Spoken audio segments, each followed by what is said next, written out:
എല്ലാ വെള്ളിയാഴ്ചയിലും നാം പാരായണം ചെയ്യാൻ അള്ളാന്റെ ഹബീബ് നിർദ്ദേശിച്ച സൂറത്തുൽ കഹ്ഫിൽ കാണാം, വലാ തഖൂലന്ന ലിശൈഇൻ ഇന്നി ഫാഇലുൻ ദാലിക ഗദൻ ഇല്ലാ അൻ യശാ അല്ലാഹ്.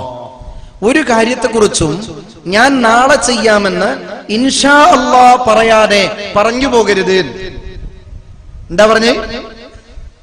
ഞാൻ നാളെ വരാം ഇൻഷാ അല്ലാഹ്. അത് ഖുർആൻ പറഞ്ഞാ നമ്മളോട്. ഇൻഷാ അല്ലാഹ് എന്ന് പറയാതെ ഒരൊറ്റൊരു കാര്യവും നാളെ ഞാൻ ചെയ്യാമെന്ന് പറയാൻ പാടില്ല. ഇവിടെ ഒരു ചർച്ച വരുന്നുണ്ട്. നബൈതു സൗമഗദിൻ അൻ അദാഇ ഫർള് റമളാനി ഹാദിഹി സനതി ലില്ലാഹി തആല ഇൻഷാ അല്ലാഹ്. എന്താ ഇതിന്റെ അർത്ഥം? നബൈതു നാളെ നോമ്പല്ല കേട്ടോ, പേടിക്കണ്ട, ഒരാഴ്ചയും കൂടെ ഉണ്ട്, ബേജാറാവണ്ട, നാളെയും കൂടെ ജ്യൂസൊക്കെ കുടിക്കാം.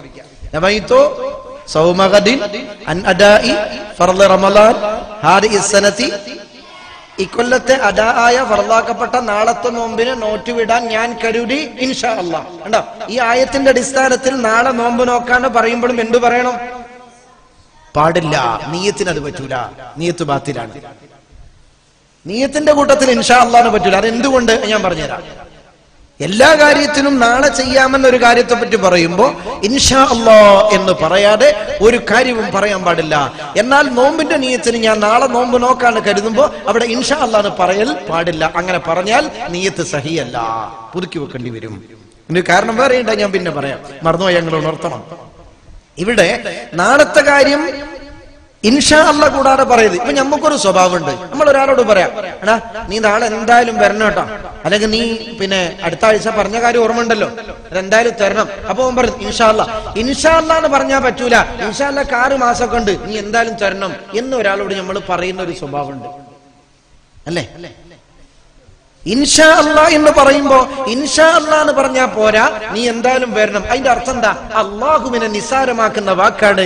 ഒരു വേള മുർത്തദായി പോകുമോ എന്ന് വരെ പണ്ഡിതന്മാർ ചർച്ച ചെയ്ത വിഷയമാണ്.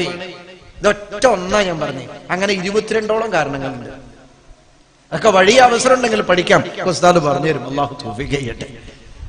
അപ്പൊ നമ്മൾ അങ്ങനെ ഒരിക്കലും പറഞ്ഞാൻ പാടില്ല. ഇൻഷാ അല്ലാഹ് എന്ന് പറഞ്ഞാൽ പറ്റൂല എന്ന് പറഞ്ഞ അതിന്റെ അർത്ഥം എന്താ? അതിന്റെ അർത്ഥം എന്താ? അള്ളാഹുവിനെ ബന്ധപ്പെടുത്ത, അള്ളാഹുവിനെ ഒരു നിസ്സാരമാക്കി കാണുന്ന ഒരു വാക്കാണ്. ആരാണ് ഇൻഷാ അല്ലാഹ് 6 മാസത്തെ അവധി വെച്ചത്?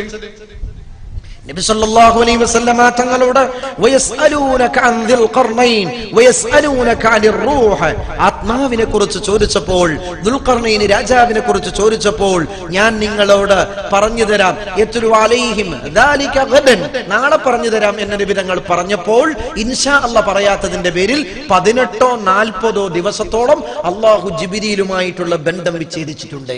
വലിയ വിഷയമാണത്. നബി തങ്ങൾ പറയാൻ മറന്നതാ. നിബിധങ്ങൾ അത് പറയാത്തത് കൊണ്ട് 40 ഒരു അഭിപ്രായത്തിൽ, അല്ലെങ്കിൽ 18, ഇങ്ങനെ പല അഭിപ്രായത്തിലും ദിവസങ്ങളോളം വഹി മുടങ്ങിയിട്ടുണ്ട്. ആ വഹി മുടങ്ങിയപ്പോൾ മുഹമ്മദിനെ അള്ളാഹു വെറുത്തിട്ടുണ്ട്. മുഹമ്മദും അള്ളാഹും തെറ്റിലാണ്. മുഹമ്മദിനെ അള്ളാഹ്ക്ക് വേണ്ടാതായി എന്ന് വരെ ശത്രുക്കൾ പ്രചരിപ്പിച്ച ഘട്ടമായിരുന്നു. അപ്പോഴാണ് അള്ളാഹു ആയത്തിറക്കി കൊടുത്തത്, നബിയെ എന്തുകൊണ്ടാണ് ജിബ്രീൽ വരാൻ താമസിച്ചത്? വലാ തഖൂലന്ന ലിശൈഇൻ ദാലിക ഗദാ ഇല്ലാ അൻ യശാ അല്ലാഹ്. ഇൻഷാ അല്ലാഹ് പറയാതെ നബി ഒരു വാക്ക് പറയരുത്. അതുകൊണ്ടാണ് വഹി ഡിലേ ആയത്. അപ്പൊ അതുകൊണ്ട് ഈ ഇൻഷാ അല്ലാഹ് എന്ന് പറയുമ്പോൾ അത് 6 മാസത്തെ അവധിയൊന്നും പറയാൻ പാടില്ല. ഇത് ഞാൻ പറയാൻ കാരണം, ഒരാൾ ഇങ്ങനെയുള്ള വല്ല വാക്കുകൊണ്ടോ വിശ്വാസം കൊണ്ടോ മുർത്തദായി പോയാൽ അവന് നോമ്പ് നിർബന്ധമില്ല എന്ന് മാത്രമല്ല, ഉടനെ തന്നെ ശഹാദത്ത് കലിമ ചൊല്ലി മുസ്ലിമാവാൻ പറയുകയും നോമ്പ് നോക്കാൻ പറയുകയും ആ നഷ്ടപ്പെട്ട നോമ്പ് ഖളാ വിട്ടുകയും വേണം. ഇനി രണ്ടാമതായി നോമ്പ് നോക്കണമെങ്കിൽ അൽ അഖലു, ബുദ്ധി വേണം. ബുദ്ധിയില്ലാത്തവർക്ക് നോമ്പ് നിർബന്ധമില്ല. അപ്പൊ മുസ്ലിമായിരിക്കണം, ബുദ്ധിയുള്ളവനായിരിക്കണം. ഫലാ യദിമു സൗമു അലൽ മജ്നൂൻ, പിരാന്തന്മാർക്ക് നോമ്പ് നിർബന്ധമില്ല. ഉണ്ടോ? ഭ്രാന്ത്, ബുദ്ധി വേണമെന്ന് പറയുമ്പോ ഭ്രാന്തന്മാർക്ക് നോമ്പ് നിർബന്ധമില്ല. അതുപോലെ വല സക്രാൻ സവാഉൻ കാന, ഒരു ലഹരി ബാധിച്ചിട്ട് ഏതെങ്കിലും നിലക്ക് ബോധക്ഷയം സംഭവിച്ച് ബോധം നഷ്ടപ്പെട്ടു പോയ ഒരാൾക്കും എന്തില്ല? നോമ്പ് നിർബന്ധമില്ല. അപ്പൊ ബുദ്ധി 7 കാര്യം കണ്ടോ? ബുദ്ധിയുള്ളവരെ സംവദിക്കുന്നതാണ് ഇസ്ലാമിന്റെ കാര്യങ്ങൾ.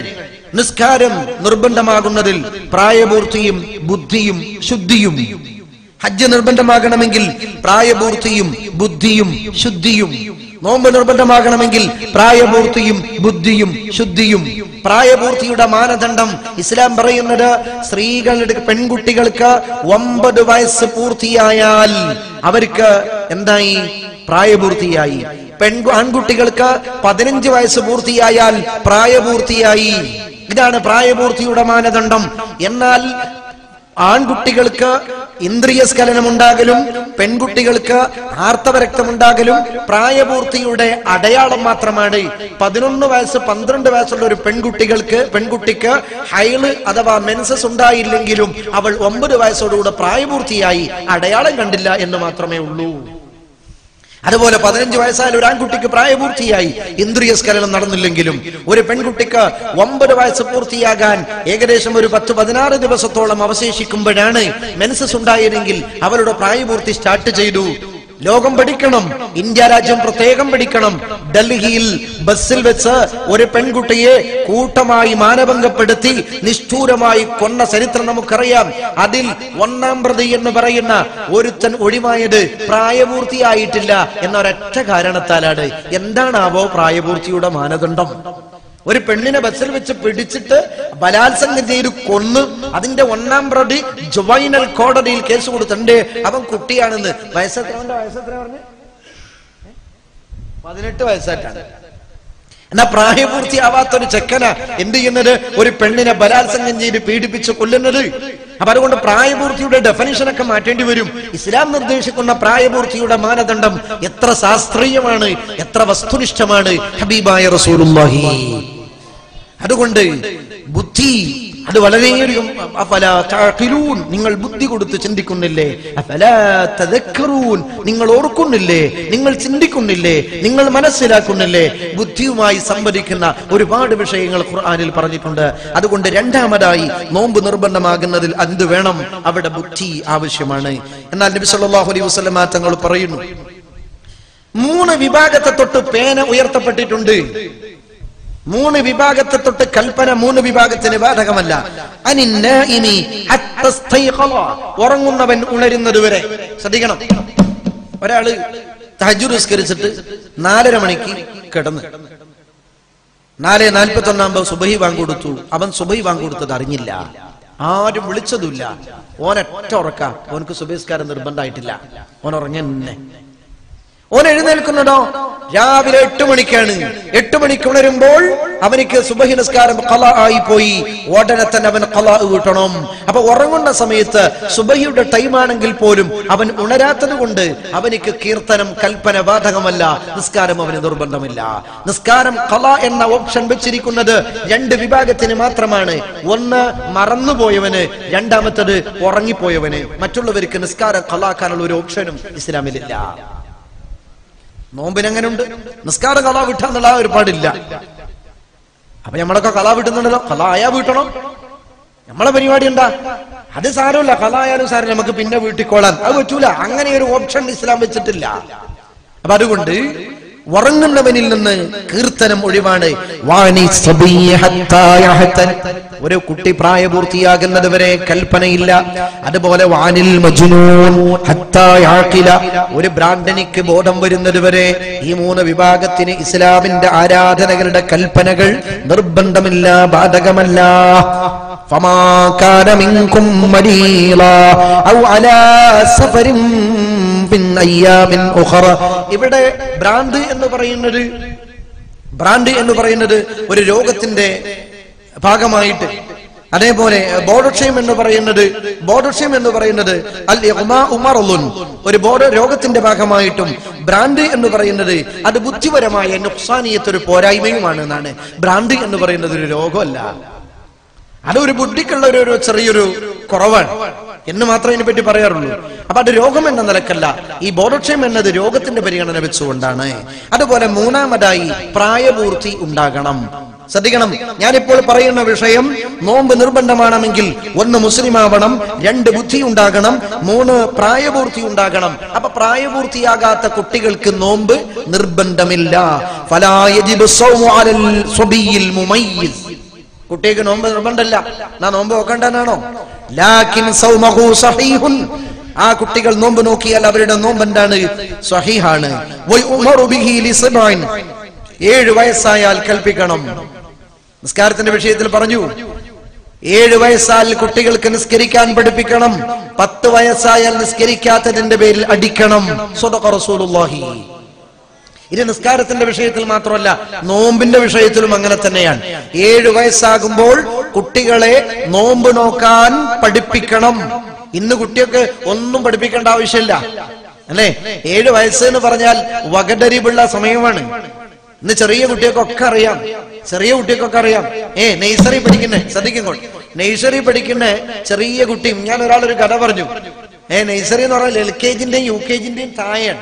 അപ്പൊ നെയ്സറി പഠിക്കുന്ന ചെറിയൊരു കുട്ടി, 3 വയസ്സുള്ള ഒരു കുട്ടി ഛർദിച്ചപ്പോ മറ്റേ കുട്ടി ചോദിക്കുക, എന്താ എനിക്ക് പ്രഗ്നൻസി ഉണ്ടോന്ന്? എന്താ പ്രഗ്നന്റ് ആണോ? അവന്റെ അർത്ഥം ഗർഭം തുടങ്ങിയ ഛർദി ഉണ്ടാവും എന്നുള്ള കാര്യം ആർക്കറിയാം? 3 വയസ്സിൽ നെയ്സറി പഠിക്കുന്ന കുട്ടിക്ക് അറിയാന്നല്ല എന്റെ അർത്ഥം. അപ്പൊ കുട്ടിയൊക്കെ പഠിക്കണം. ദീനിന്റെ കാര്യം പറയുമ്പോ ഓനായിട്ടില്ല, ഓന്റെ ആരോഗ്യമൊക്കെ നശിച്ചു പോകും. നോമ്പോക്കാൻ പറഞ്ഞാല് ഓനക്ക് ഇംഗ്ലീഷ് മീഡിയത്തിൽ പോകാണ്ട്, ട്യൂഷൻ ഉണ്ട്, വായിക്കാണ്ട്, എഴുതാണ്ട്, രാത്രി 11 മണിക്കാണ് എന്റെ പൊന്നുമോൻ ഉറങ്ങിയത്. എന്തൊരു വേജാറും വെപ്പലാടും വെപ്പളാളാണ് ഉമ്മാക്കുപ്പാക്കും. എന്തൊരു വേജാറാ അല്ലേ? രാവിലെ വിളിക്കാൻ പറ്റൂല, മോനെ നന്നായിട്ട് ഉറങ്ങിക്കോ. എന്റെ ഉമ്മ എന്നെ വിളിക്കാത്തത്, എന്റെ ഉപ്പ വിളിക്കാത്തെന്ന് ചോദിച്ചാൽ, മോനെ എനിക്കൊരു സ്കൂളിൽ പോകാനുണ്ടല്ലോടാ, ട്യൂഷൻ ഉണ്ടല്ലോടാ, നിനക്ക് കുറെ പഠിക്കാനുണ്ടല്ലോ എന്ന് പറഞ്ഞിട്ട് അവരുടെ പഠനത്തിന്റെയും ഭൗതികതയുടെയും കാര്യം പറഞ്ഞിട്ട് നോമ്പിൽ നിന്ന്, നിസ്കാരത്തിൽ നിന്ന് മക്കളെ അകറ്റി നിർത്തരുത്. ഉമ്മമാരെ, ഉപ്പമാരെ ശ്രദ്ധിക്കണം. അള്ളാന്റെ ഹബീബ് പറഞ്ഞത് 7 വയസ്സായാൽ എന്നാണ്. ഒരു കുട്ടിയുടെ പഠനത്തിന്റെ തുടക്കം അവിടെയാണ്. അതുകൊണ്ട് 3 വയസ്സോ 2.5 വയസ്സ് പ്രായമുള്ള കുട്ടികളെ കൊണ്ടുപോയിട്ട് പിന്നെ ഇറച്ചിക്കോയിനെ വളർത്തുന്ന പോലെ വേറെ എവിടെയും കൊണ്ടുപോയിട്ടിട്ട് പീഡിപ്പിക്കേണ്ട ആവശ്യമൊന്നുമില്ല. അതുകൊണ്ട് 7 വയസ്സായാൽ കൽപ്പിക്കണം എന്ന ആ അടിസ്ഥാനത്തിൽ പ്രായപൂർത്തിയുടെ മുമ്പുള്ള കുട്ടികൾക്ക് നോമ്പ് നോറ്റാൽ ആ നോമ്പ് സഹിയാകുന്നതാണ്. മാത്രമല്ല 10 വയസ്സായാൽ ഒരു കുട്ടി നോമ്പ് നോക്കിയില്ലെങ്കിൽ നോമ്പ് നോക്കാത്തതിന്റെ പേരിൽ ആ കുട്ടിയെ അടിക്കണം. അതാണ് ഇസ്ലാമിന്റെ നിയമം. അതുപോലെ 4-മത്തത് നോമ്പ് നോക്കാനുള്ള കഴിവുണ്ടാകണം. എന്താ കഴിവ്? ശാരീരികമായ രോഗമില്ലാത്ത ആ ഒരവസ്ഥ, ഒരു പ്രയാസവും കൂടാതെ നോമ്പ് നോക്കാനുള്ള കഴിവ്. ഈ 4 കാര്യങ്ങൾ. അത്